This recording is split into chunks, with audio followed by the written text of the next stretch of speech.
Few watches in recent memory have stirred up as much controversy as the two-tone Rolex Explorer, which caught everyone by surprise when it dropped at Watches and Wonders 2021. As a longtime Explorer fan and as an owner of a vintage Explorer, I immediately knew this was a watch I needed to see in the metal ASAP. When I first put it on, I'll admit it, I wasn't 100% sold, but after a week of wearing this yellow, gold, and steel Explorer all around LA, I've got just one message for the haters out there. This thing flat out rules. We're here in Santa Monica, California, and this is a week on the wrist with the Rolex Explorer two-tone.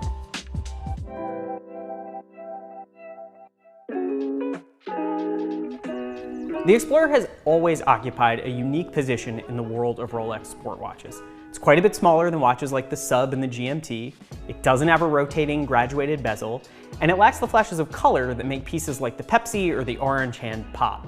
It's the understated, no-nonsense Rolex sport watch, and it's remained largely unchanged since it first appeared almost 70 years ago. I've been a longtime fan of the Explorer. I own an early Explorer, and I love this watch. This is the first Explorer that I think you could call flashy by any real definition of that word. But I think it does a great job balancing that hint of flash with all the things that make the Explorer an icon. After a few years of the Rolex Explorer flirting with a 39mm profile, the return to the 36mm size is extremely welcome. The Explorer's simplicity and straightforwardness really shine at this more modest size.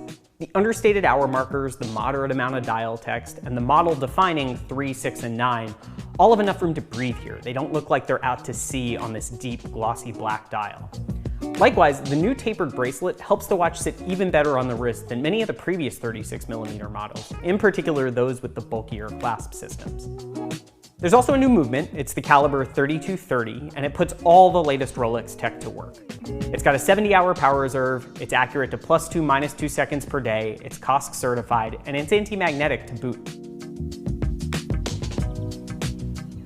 The big story here is that the bezel, the crown, and the center bracelet links are all rendered in highly polished 18-karat yellow gold.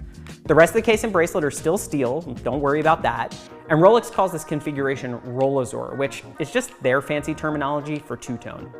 The dial furniture and hands are also gold, which for me adds a lot of warmth that makes me think of those early gilt dials in a great way.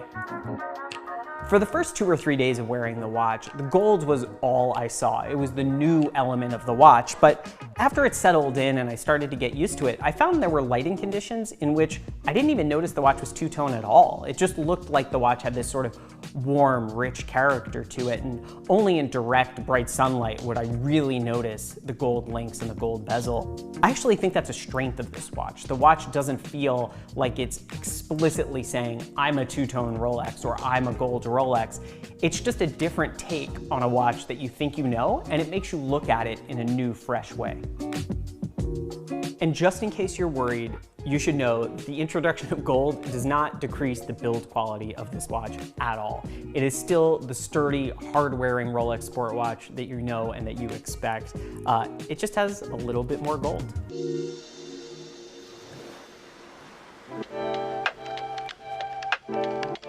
It's important not to overlook the price of this watch either. At $10,800, you're able to get yourself into the gold Rolex game without stretching very far into 5-figure territory. Sure, that's still a lot of money for a watch, I get that, and a good 50% more than the all-steel model, but I think that this watch still presents tremendous value for money at that price. Over the last few years, we've seen Rolex really emphasizing precious metal watches in their sport line. We've seen new two-tone and gold GMTs. We've seen a bunch of new gold Daytonas, and I'm not at all surprised to see that enter the Rolex Explorer. It makes perfect sense, and it's a nice way for people to kind of dip their toe into the gold Rolex world while still having a sport watch that they can wear day in and day out. Whether we'll see a solid gold Explorer in the next few years, only time will tell, but I gotta be honest, I'm there for it. To me, this feels like the perfect watch for this moment. It's aspirational and it makes me want to charge back out into the world head first. It's indulgent without being obnoxious. And most of all, it's the kind of watch that just puts a smile on my face every time I look at it or put it on. I'm confident saying that the Rolex Explorer is one of the greatest watches of all time.